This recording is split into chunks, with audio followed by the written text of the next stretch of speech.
Саламатсыздарбы, Кыргызстан телеканалын көрүүчүлөрү. Бүгүн 3 август. Эфирде жаңылыктардын түшкү топтому. Студияда мен Асель Болотбекова болмокчумун. Өлкө башчынын кезектеги иш сапары. БШК Турсунбай Бакир уулуна сотко кайрылууну сунуштады.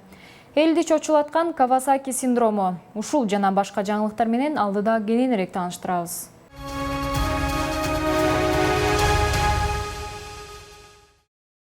Президент Сооронбай Жээнбековдун кезектеги иш сапары Чүй облусунда болоору белгилүү болду. Мамлекет башчынын бүгүн 3 сентябрда Чүй облусунда боло турчу иш сапарынын алкагында президент Москва жана Жайыл райондорундагы жергиликтүү өз алдынча башкаруу сот органдарын жана медицина мекемелерин санариптештирүүнүн жүрүшүнөн кабар алат.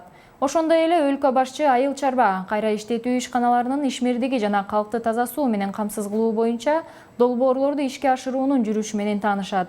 Буга чейин Сооронбай Жээнбеков түштүк региондордо жана Нарын жана Талас облустарында болгон.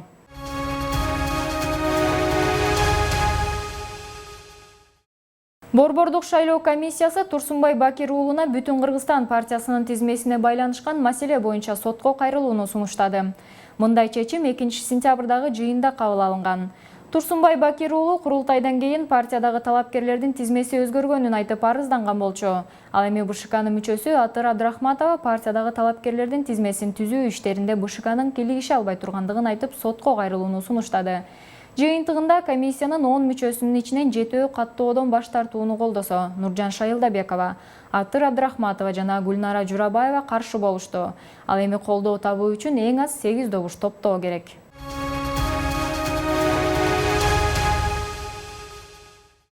Бүгүн 3 сентябрда Жогорку кеңештин 6 чакырылышынын өтүп жаткан сессиясында жаңы мандат алган 7 депутат ант берип кызматка киришти. Ант бергендер Сталбек Молдалиев, Нурлан Сырдыбаев, Осмон Турдумамбетов, Мейримбек Койчуманов, Уланбек Исмаилов, Улукбек Садиков жана Байгазы Кенжебаев алдыдагы парламенттик шайлоого катышуу максатында мандаттарын тапшырган депутаттардын ордуна келишти. Алар буга чейин Борбордук шайлоо комиссиясынан мандат алышкан болчу. Сессияда Жогорку кеңештин төрагасы Дастанбек Жумабеков аларды куттуктап ийгилик каалады. Эске салса, Кыргызстанда 7 чакырылышка депутаттарды шайлоо быйыл 4 октябрга белгиленген.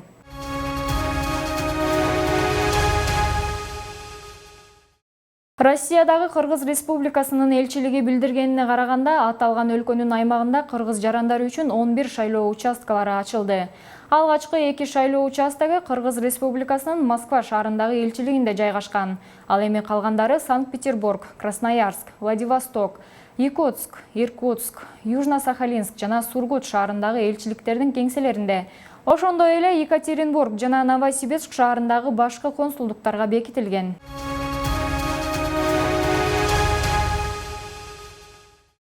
Саламаттык сактоо министринин орун басары Нурболот Үсөнбаев брифинг учурунда билдиргени боюнча, өлкө боюнча коронавирус илдетин жуктуруп алгандардын жалпы саны 44.135 адамга жетти. Бир сутка ичинде коронавирус жуктурган жаңы учурлар: Борбор калаада 17, Ош шаарында 2, Ош облусунда 11, Баткен аймагында 20, Жалал Абад жергесинде 20, Нарын облусунда 4,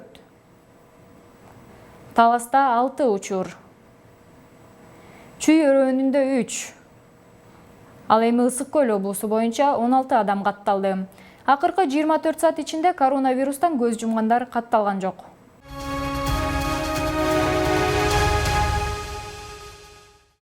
Дүйнө эли коронавирус илдети менен күрөшүп жатканда, кээ бир өлкөлөрдө жаш балдар арасында сейрек кездешүүчү Кавасаки синдрому пайда болгону байкалган. Бул илдет боюнча социалдык тармактарда ар кандай маалыматтар тарап, ата-энелерди тынчсыздандырууда. Эне жана баланы коргоо улуттук борборунун директору Камчыбек Узакбаев Кавасакинин белгилерин айтып, алдын алса болоорун билдирди. Анын айтымында Кавасаки синдромуна көп учурда жаш балдар кабылып, көптөгөн органдарды жабыркатат. Алардын ичинен жүрөк жана өпкө органдарына коркунуч чоң. Бала кусуп, ичи ооруйт жана таманындагы терилердин шишип, чоңоюп кетиши байкалат. Саламаттык сактоо министрлиги билдиргендей, бактыга жараша Кыргызстанда бул синдром каттала элек. Эске салсак, өткөн аптада аталган министрликтин буйругу менен Кавасаки синдрому түрүндө оорунун күч алышын алдын алуу үчүн эксперттик топ түзүлүп, жыйын уюштурулган. Эксперттик топто педиатр, гематолог, кардиолог сыяктуу адистер топтолуп, илдетти дарылоо боюнча протокол түзүлгөн.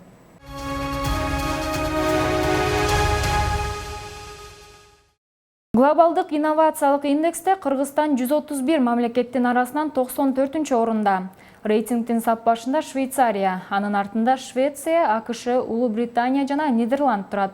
Ал эми Кытай 14-чү, Орусия 47-чү орунда. Борбор Азиядан Тажикстан 109-чу, Өзбекстан 93-чү, Казакстан 77-чи катарда. Акыркы орундар Африка чөлкөмүндөгү мамлекеттерге берилди. Глобалдык инновациялык индекс дүйнөнүн 131 өлкөсүнүн жана экономикасынын инновациялык көрсөткүчтөрү жөнүндө кеңири көрсөткүчтөрдү берет. Анын 80 индикатору саясий чөйрөнү, билим берүүнү, инфраструктураны жана ишкердиктин татаалдыгын камтыган инновациялардын кеңири көз карашын изилдейт.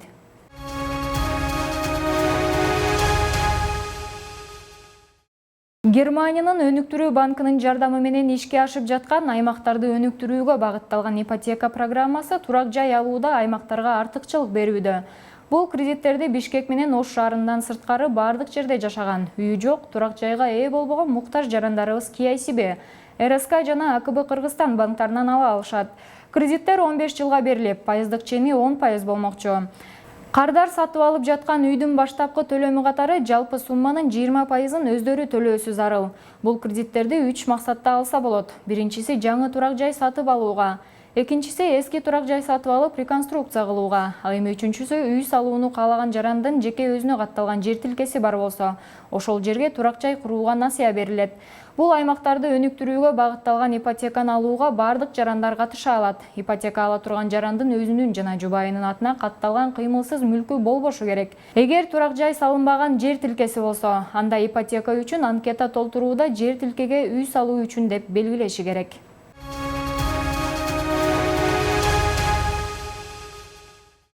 UFC уюмунда эң мыкты 15 спортчунун тизмеси түзүлдү. Жаңыланган рейтингде жеңил салмактагы спортчулар арасында Валентина Шевченко чемпиондук макамды ээлеп турат. Ал бул наамды 3 ирет коргоп калган. Анын эжеси Антонина Шевченко ушул эле салмак даража боюнча 13-орунга жазылган. Антонина UFC уюмунун турнирлеринин алкагында 4 жолу беттеш өткөрүп, 2 жолу жеңилсе, 2 жолу жеңишке жеткен. Бир тууган Шевченколордун кезектеги беттеши 22 ноябрда UFC 255 турниринин алкагында өтөт.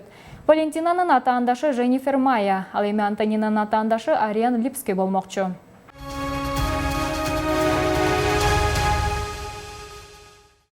Үстүбүздөгү жылдын башында британиялык королдуктан баш тартышкан Ханзада Гарри жана анын жубайы Меган кечээ тасмалардын жана сериалдардын продюсери Netflix менен көп жылдык келишим түзгөнү маалым болду. Бул тууралуу жубайлардын билдирүүсүнө таянып New York Times жазып чыкты. Netflix компаниясы Гарри жана Меганга продюсердик компанияга документалдык, көркөм тасмаларды, телешоулорду жана балдар шоуларын тартуу үчүн акча төлөп бериши күтүлүүдө. Аталган компаниянын өкүлү келишимдин каржылык шарттары боюнча комментарий берүүдөн баш тартты. Белгилей кетсек, Netflix 1997 жылы АКШда негизделген. Акы төлөнүүчү видео кызматынын аудиториясында 190 ашуун өлкөдө 130 миллиондой колдонуучу бар. Мазмунду камсыз кылуудан тышкары Netflix учурда өзүнүн кино тасмаларын, сериалдарын жана телекөрсөтүүлөрүн чыгарат.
Ушуну менен жаңылыктардын түшкү топтому аягына чыкты. Кийинки эфир аркылуу жолугушканча сак саламатта туруңуздар.